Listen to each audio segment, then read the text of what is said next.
প্রথমে সবাইকে নমস্কার। আমি ভয়ে ছিলাম শায়রির পর আমাকে বলতে হবে, মানে এত সুন্দর সুন্দর বক্তা রাখার পর আমার হাতে মাইক। My goodness. ওকে, বেশি কথা বলবো না, আমরা যার কথা শুনতে এসেছি আমরা তার মুখে সবকিছু শুনতে চাই।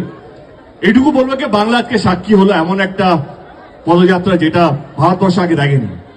আমি এইটুকু বলবো, দিদি আমাদের গর্ব, যেই কর্মীরা যারা দিন রাত খাটে দলের জন্য,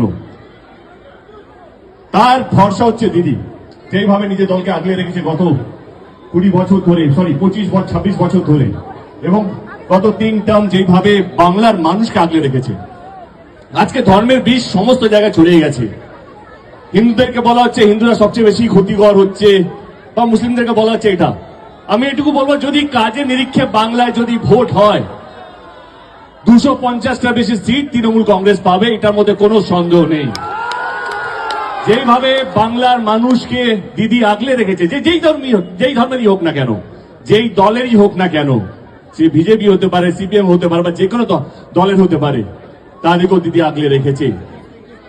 এটুকু যদি ভালোবাসা নিরীক্ষে যদি ভোট হয়, সেখানেও দিদি অনেকটাই এগিয়ে। এখানে জোর করে কোনো কাউকে কিছু দাওয়ানো হয় না। আমি এটুকু বলবো, দিদি শুধু আমরা যারা আজকে পদযাত্রা করছি তারা শুধু নয়, শুধু বাংলার মানুষ নয়, বাঙালি যেই প্রান্তে থাকুক না কেন, ভারতবর্ষে, ভারতের বাইরে, আমরা সবাই আপনার পাশে আছি এই লড়াইয়ের জন্য। এবং একমত কে 4র্থবারের জন্য আমরা দিদিকেই চাই অ্যাজ এ মুখ্যমন্ত্রী।